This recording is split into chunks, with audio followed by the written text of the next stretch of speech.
gracias por acompañarme una vez más en este itinerario espiritual de la mano del Papa Emérito. Aferrados por el amor de Dios y con los brazos en los brazos de nuestra Madre Santísima, vamos a continuar con la parábola del Hijo Pródigo, o como el Papa le llama, la parábola del Padre Bueno o la parábola de los dos hermanos. Esta reflexión está tomada del libro Jesús de Nazaret, escrito por el Papa Benedicto XVI. Habíamos dicho que cuando se habla de que el hijo menor se marcha a un país lejano, los padres de la Iglesia lo han visto, esta salida, como una ruptura interna con Dios. Lo que diría el Papa Benedicto, ese aislamiento interno del yo que se atrinchera, como solamente tratando de depender de sí mismo y para sí mismo. Entonces la palabra griega usada en la parábola para designar la herencia que el hijo menor derrocha significaba sustancia o naturaleza. Entonces veíamos cómo el hijo perdido desperdicia su naturaleza y por lo tanto se desperdicia a sí mismo. Decíamos que es una huida de la verdad sobre el ser que es criatura y por lo tanto dependiente.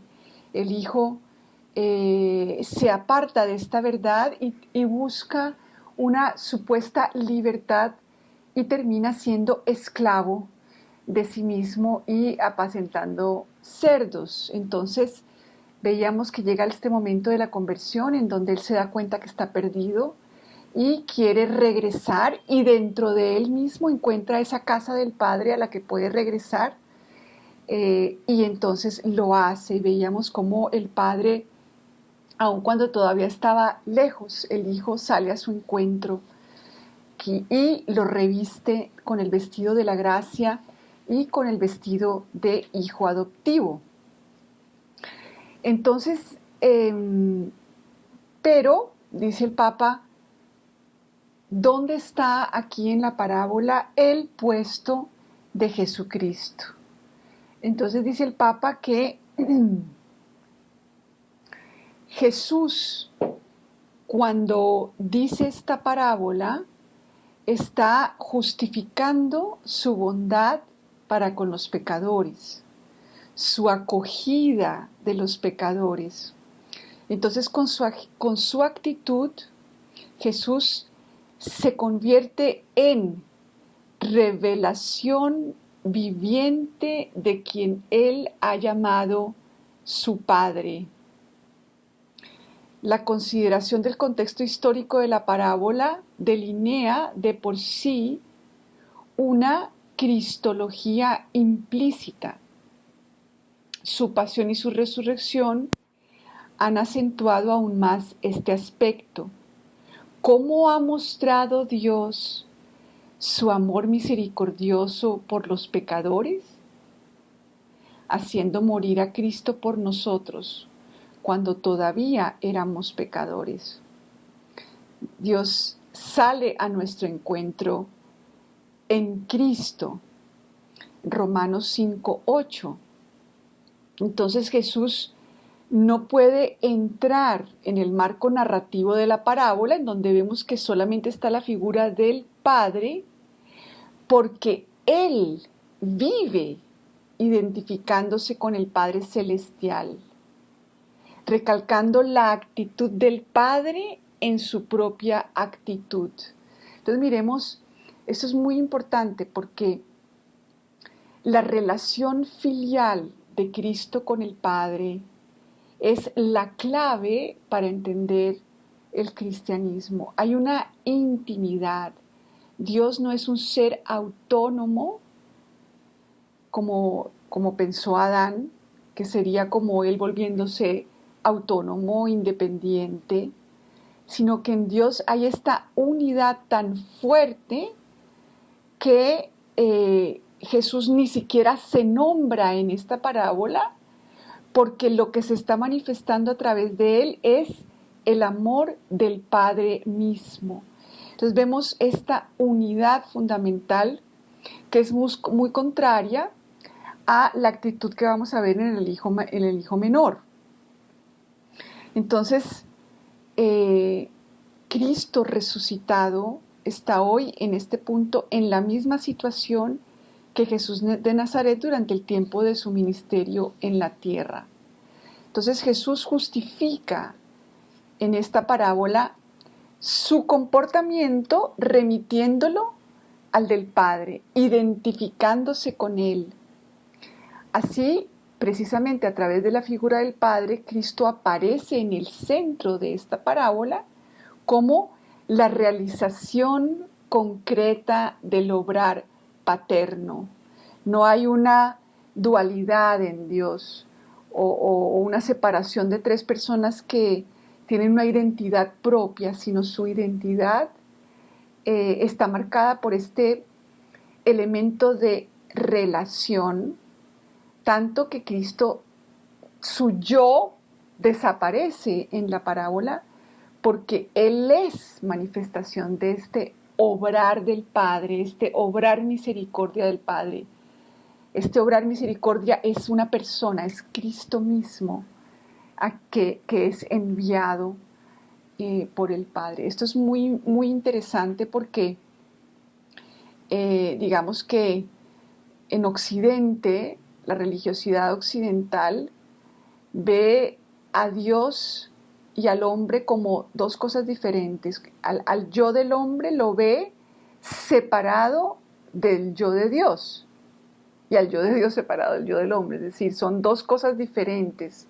Al ser humano se le ubica delante de Dios, siendo generador de acciones buenas o malas, pero como si la fuente fuera el yo del hombre, el yo mismo del hombre, y a Dios como alguien que como que está simplemente en la audiencia aplaudiendo o sea, recompensando o castigando.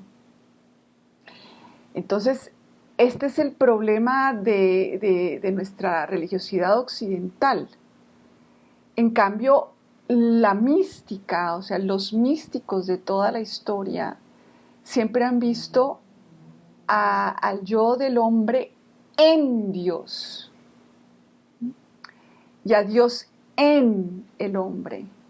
Y por eso esta interpretación cristológica de la parábola, en donde el hecho de que Cristo no aparece separado del Padre, es fundamental para entender esta esencia mística de nuestra religión católica, sin la cual no hay catolicismo, porque se ve al hombre separado de Dios y eso ya es un error craso. Ahora, en la parábola aparece el hermano mayor. El hermano mayor regresa a la casa tras trabajar en el campo, oye la fiesta en la casa, se entera del motivo y se enoja. Simplemente no considera justo que a ese haragán que ha malgastado con prostitutas toda su fortuna, todo el patrimonio del padre, se le obsequie con una fiesta espléndida, sin pasar antes por una prueba, sin un tiempo de penitencia. Esto para él se contrapone a su idea de la justicia. Una vida de trabajo como la suya parece insignificante frente al sucio pasado del hermano menor y lo invade la amargura. Y dice, en tantos años como te sirvo, sin desobedecer nunca una orden tuya, a mí nunca me has dado un cabrito para tener un banquete con mis amigos. Entonces fíjense el dualismo. No hay una unidad entre él y el Padre, sino yo te sirvo, yo no desobedezco y tú deberías darme una recompensa. Esta es también parte de nuestra condición humana caída. yo soy el que tengo que hacer unas obras y tú, Padre, tienes que recompensarme o castigarme. Y entonces, ¿cómo es posible que a este hijo que se portó mal no lo castigues? Y a mí que me porté bien, no me recompenses. Entonces, vemos cómo esta salida de la casa del Padre es, como decíamos antes, un problema existencial, es un alejamiento de la verdad sobre el ser. El hijo mayor se quedó en la casa del Padre, pero está alejado completamente tanto de la verdad del mismo, porque él supuestamente hace cosas por el Padre, no tienen ni idea quién es el Padre tampoco, y por lo tanto no hay intimidad, y por lo tanto no hay verdad sobre él mismo, ni sobre Dios, ni sobre el hermano, ni sobre nada. El Padre trata también de complacerlo y le habla con benevolencia, pero el hermano mayor pues no sabe todo lo que ha pasado el hijo menor, el hermano menor, el camino que lo llevó tan lejos, su caída, su reencuentro consigo mismo. Solo ve la injusticia, ¿no? Los hijos separados del padre haciendo obras buenas o malas y el padre dando recompensas o castigos, punto. Ese es su chiquimundito. Y ahí se demuestra que él, dice el Papa, en silencio también había soñado con una libertad así sin límites y que estaba lleno era como de amargura en su obediencia y que no conoce la gracia que supone estar en casa, la auténtica libertad que tiene como hijo. No tiene ni idea de esta intimidad divina. Y le dice el Padre, hijo, tú estás siempre conmigo y todo lo mío es tuyo. Aquí se habla de esa unidad, de esta intimidad, en donde no hay dos, hay uno. Hay dos personas diferentes, el padre y el hijo mayor, pero el amor los haría uno y el hijo no tiene ni idea de esta dimensión de la existencia. Con eso, con estas palabras le explica la grandeza de ser hijo, que ser hijo no es tener un padre afuera al que yo tengo que complacer, ¿no? Porque eso sería como servilismo y Dios no tiene nada que ver con servilismo, no nos necesita nuestra acción, además que ella no existe, es una ilusión. Esta identidad separada de Dios es una ilusión. Son las mismas palabras, estas palabras, hijo, tú estás siempre conmigo y todo lo mío es tuyo, son las palabras mismas con las que Jesús describe su relación con el Padre en la oración sacerdotal. Todo lo mío es tuyo y todo lo tuyo es mío. Aquí vemos la profundidad de esta unidad que Dios nos ofrece al insertarnos en Cristo por medio de la encarnación y toda la obra de la redención. A esta intimidad con el Padre es que somos llamados, en donde no estoy yo separada de Dios, sino que realmente todo lo mío se convirtió parte de Dios, se convirtió algo de Dios, toda mi condición humana y mi condición humana caída, Dios, digamos que bebió ese cáliz de lo que significa ser un ser humano caído y lo que significa ser yo, Ana María. Y de esa manera todo lo de Cristo pasó a ser mío, es decir, la intimidad de Cristo con el Padre en el Espíritu Santo. Por eso esta canción de Con tu Espíritu dice, cúrame con tu Espíritu, úneme con tu Espíritu. Es esta unidad la que nos sana. Mantener una religiosidad de servilismo, de que Dios nos dejó como quien dice una obra suya, para realizar, que se llama iglesia, como si fuera una obra y no una intimidad, esto es una tentación constante. Entonces, miremos hasta acá estos elementos. El Hijo no se fue de la casa del Padre, pero también está alejado de la verdad sobre sí mismo, de la verdad sobre la relación filial, o sea, cómo es la relación entre un hijo y el padre, ¿no? No tiene ni idea cómo es esa relación, porque para él es, como decíamos, complacerlo, y la obligación del padre o el rol del padre es recompensar o castigar. Y además hay un elemento como de que el amor y la unión con el Padre, y digamos que la fiesta, es algo que va a pasar después. Y yo hoy lo que hago es como acumular méritos para que yo tenga derecho a algo que va a pasar después, como un banquete. Pero no es una relación existencial en donde en este momento ya todo lo de Dios es mío y todo lo mío es de Dios. Eso ya está sucediendo en este momento, está aconteciendo. Pero el Hijo Mayor nos muestra cómo el ser humano está atrincherado en su soledad, acumulando méritos para algún día ir al cielo, o algún día tener el favor de Dios, o algún día sentirse unido con Dios. Y es todo lo contrario.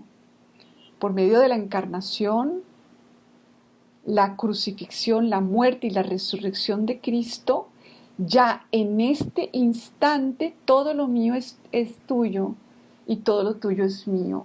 Y Dios está aconteciendo dentro de mí, pero nosotros no estamos en esa dinámica de intimidad. Estamos en otro lado, en esa mentira sobre el ser, en donde yo trabajo por Dios, trabajo por la iglesia, hago cosas, sigo la voluntad, pero como algo que me es dado desde afuera, no como una inspiración divina desde dentro, en esa intimidad que realmente nos sana.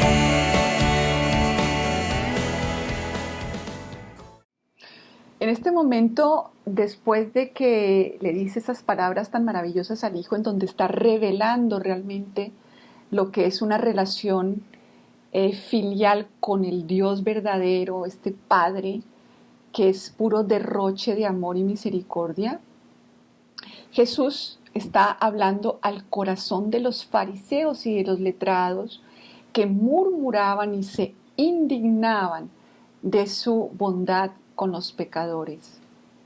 Ahora se ve totalmente claro que Jesús identifica su bondad hacia los pecadores con la bondad del Padre de la parábola, y que todas las palabras que se ponen en boca del Padre las dice Él mismo a las personas piadosas. Entonces trata de conquistarse el corazón de sus adversarios, como diciéndoles, miren, esto también es para ustedes. Lo que pasa es que ustedes no han entendido absolutamente nada. Entonces les pide como entrar y participar en el júbilo de este momento de vuelta a casa, pero ellos, como ellos lo que quieren es una justicia de que se les dé lo que les corresponde y tienen esa actitud de exigencia con Dios, pues obviamente no entran, ¿no? Y es que fíjense, en la liturgia de el 1 de septiembre, en el Salmo, decía: tu bondad, oh Dios, preparó una casa para los pobres. O sea, los pobres que no pueden pagar, que no pueden, como dicen en Isaías, vengan todos los que no tienen con qué pagar. Pero los fariseos creen que se han pagado y que estos pecadores no han pagado lo que corresponde. Entonces, ¿por qué Dios tiene intimidad con ellos? Porque sentarse a comer con ellos es entrar en una intimidad. Entonces, en todos los salmos, como en todos, se nos muestra cómo es Dios, que es el que, padre de huérfanos, protector de viudas. Dios prepara casa a los desvalidos. Aliviaste la tierra extenuada, tu bondad, oh Dios, preparó una morada para los pobres. Así es Dios, o sea, en Él solamente hay gratuidad. Ese mundo de que voy a acumular méritos para tener una recompensa, o sea, es una trampa del hombre caído, es la condición del yo atrincherado en su soledad, y podemos dejarlo de lado ya hoy, no más, se acabó. Y fíjense en el Santo Evangelio según San Juan, de este 1 de septiembre, 14, 1 y del 7 al 14, cuando des una comida o una cena, no invites a tus amigos, ni a tus hermanos, ni a tus parientes, ni a los vecinos ricos, porque corresponderán invitándote y quedarás pagado. Cuando des un banquete, invita a pobres, lisiados, cojos y ciegos, y serás bienaventurado porque no pueden pagarte, te pagarán en la resurrección de los justos. Un moralista dirá: ay, entonces yo cómo tengo... No, eso no tiene que ver contigo. En el Evangelio Cristo se revela a sí mismo. Él invita a los pobres, a los lisiados, a los que no tenemos con qué pagarles. ¿Y cuál es su pago? La resurrección. La resurrección que el Padre hace del Hijo, ese es el pago que obtuvo Cristo, que también es obra del amor del Padre, gratuita. Entonces, ¿qué pasa con estos fariseos? Que ellos no creen que son ni pobres, ni lisiados, ni cojos, ni ciegos. Y por eso el Papa se pregunta, bueno, ¿y a quién se dirige ahora entonces esta parábola? Sabemos que en esa época obviamente era este problema entre judíos y paganos, ¿verdad? Que Jesús vino a darle la invitación al banquete a todos. Y a los judíos esto les parecía tenaz. Pero, dice el Papa, si bien es lícito considerar la aplicación de la parábola a los dos hermanos, a los Israel y a los paganos, como una dimensión implícita en el texto, quedan todavía otras dimensiones. Las palabras de Jesús sobre el hermano mayor no aluden solo a Israel. También los pecadores que se acercaban a él, algunos eran judíos. ¿A qué es lo que alude la parábola? Al peligro específico de los piadosos, de los que estaban limpios, en regla con Dios, como lo expresan, sin desobedecer nunca una orden tuya. Imagínense además el calibre del hermano mayor, o sea, ¿quién puede decir de sí mismo, jamás he desobedecido una orden tuya? Bueno, a lo mejor Santa Teresita, que fue, como dice ella, perdonada de antemano de realmente oponerse a la voluntad de Dios. Pero para ellos, para este tipo de persona piadosa con un falso yo piadoso, ¿a qué me refiero cuando digo falso yo piadoso? a un yo separado de Dios, como si tuviera una identidad sin la unión con Dios. Es una ilusión óptica. Entonces, para ellos, Dios es sobre todo ley. Entonces, se ven en relación jurídica con Dios. Y bajo este aspecto, se ven como a la par con Él, ¿no? Yo tengo con qué pagarte, mira con lo que vengo a pagarte. Y tú debes pagarme como corresponde. Y estos pecadores, ¿cómo es que tú los recibes sin cobrarles? Si lo único que han hecho es malgastar. Pero Dios es algo más. Siempre en el Evangelio se está revelando su rostro, revelando nuestro problema, que en esta parábola se refleja a la perfección, porque es por un lado esta salida de nosotros mismos y de la verdad, pero que a lo mejor en el hijo menor es más fácil regresar a sí mismo porque él ha estado hambriento y tratando de comerse las algarrobas de los cerdos. Pero para este hijo que se queda en casa hay un peligro terrible, que es pensar que está en la casa y que además es bueno y que además le da a Dios. Pero Dios es más grande, es Dios del amor. No se trata tampoco de abandonar la obediencia, pero sí se trata de que esta obediencia brote de unas fuentes más profundas. Y así será realmente una obediencia, pero sustentada en la humildad, que es la verdad.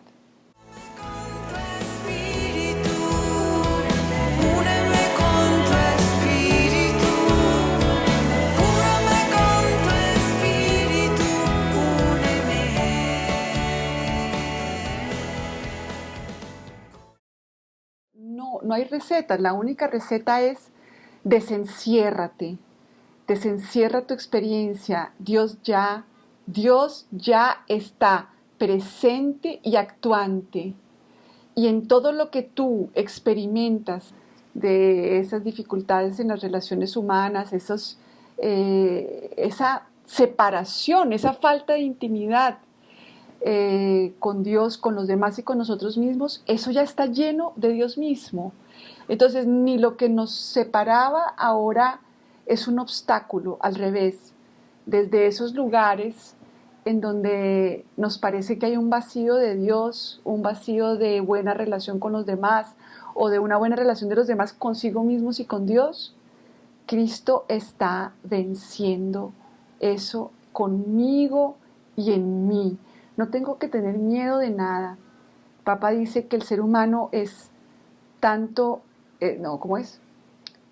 El ser humano es más ser humano en cuanto más se desencierra. Siento una distancia con mi familia, vívela en Cristo, con Cristo, y que Cristo desde ahí salve y atraiga a todos hacia sí. Muchísimas gracias a las personas que intervinieron, que llamaron, les mando un abrazo fraterno. Dios mediante, nos encontramos en otra oportunidad. Quedamos con María.